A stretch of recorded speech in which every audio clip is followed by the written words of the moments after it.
Hello, class. Professor Mandeville back. I had to stop abruptly with lecture 2, where we were talking about the history of states and our whole system. So I had an important phone call come through. I apologize for that. Now I want to talk to you a little bit about what chapter 2 is all about, which is federalism. So, first of all, first thing that I want to do is I want to give you a working definition of the term federalism. Federalism is a constitutional arrangement whereby power is divided between the national and subnational governments, each of which enforces its laws directly on its citizens, and neither of which can alter the arrangement without the consent of the other. That's our constitutional federalist system. So, we have, as I mentioned, a national government, the federal government. Then we have our 50 states. And within the states, there's distinctions of governments like counties and municipalities.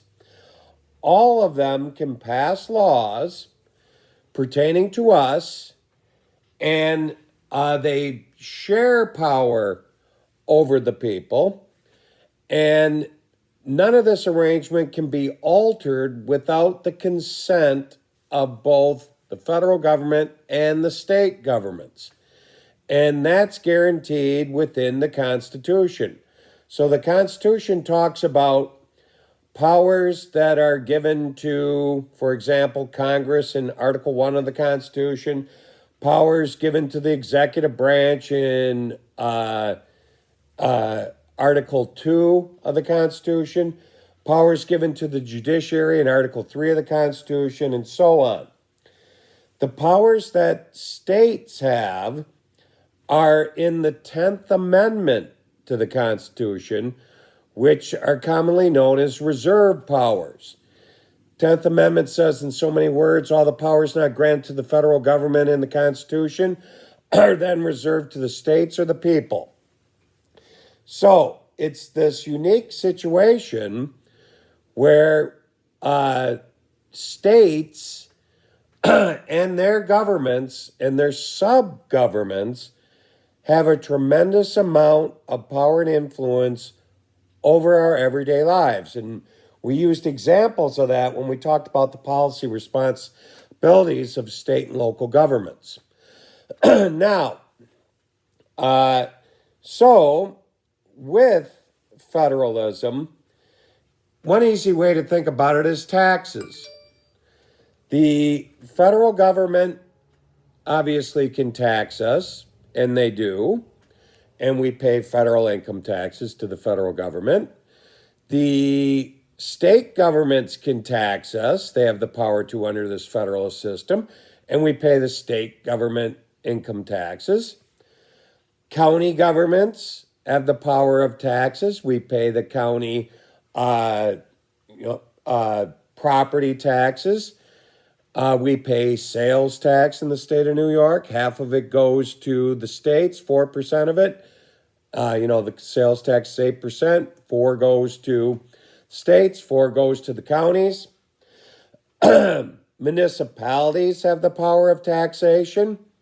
If you live in the city of Plattsburgh, you pay property taxes to the city of Plattsburgh.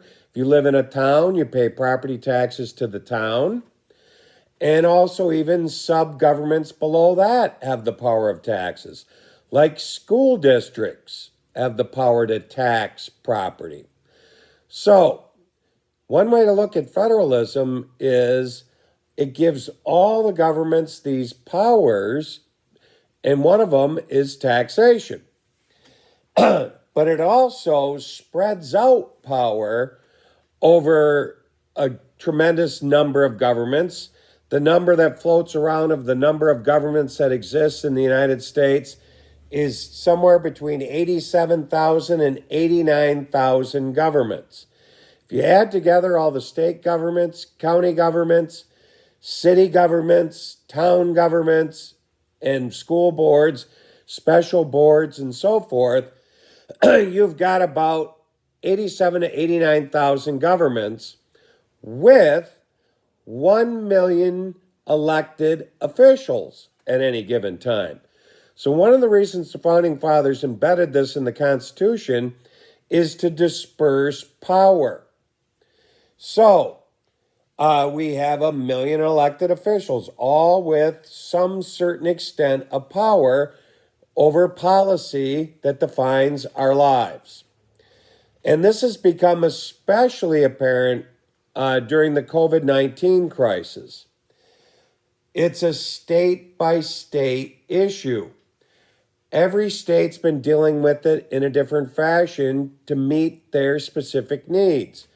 New York State was the center of the pandemic for quite some time. Our Governor Cuomo, and our other state officials had to take extraordinary measures to curb the tide of the pandemic, which obviously they've done. Instead of having deaths in the thousands per day, the last time I saw the governor speak, we had 50 deaths in a day. So the actions taken were specific for this crisis in New York, where other states like the state of Vermont, I don't believe they've had 1,000 cases yet. So they can take different actions. They're a different type of state. So it allows all the states to, especially apparent in this COVID-19 crisis, to react to the same problem, the pandemic, but in different ways.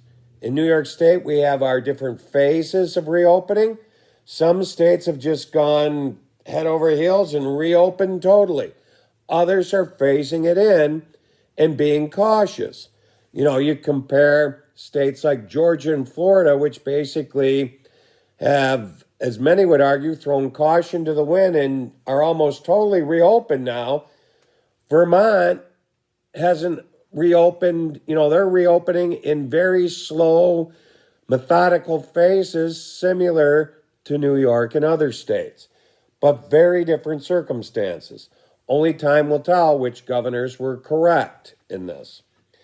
Now, what I want you to do, and I'll be back in the near future to speak to you in more detail, is I want you to familiarize yourselves with certain things in the textbook in Chapter 2 before I attempt to explain them all to you.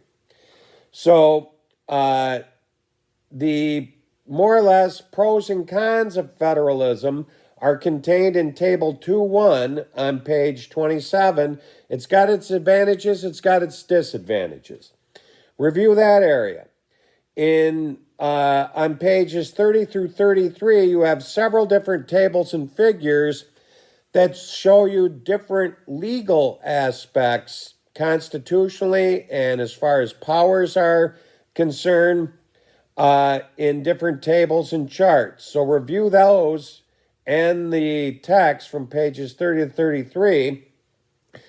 Then you have a section in your book that starts on page 32 entitled The Development of Federalism, which goes through the history of its development. It's gone through different stages in American history, dating back to the early constitutional days up to date. You'll see such terms as centralized federalism and, ad hoc federalism and so forth. That's all contained on pages 32 to 41. So I want you to review those. And then sometime early next week, I'll be back to give you another more detailed lecture on federalism once you have a lot of these basic concepts handled and you talk about them in the discussion. So make sure and jump in, participate actively in the discussion in Module 2. Use the mini lectures, your textbook, and the video lectures that I'm going to be posting. And I'm going to post another one in the future to clarify some things concerning federalism. So that's it for me today. Take care, be safe, and I'll see you soon.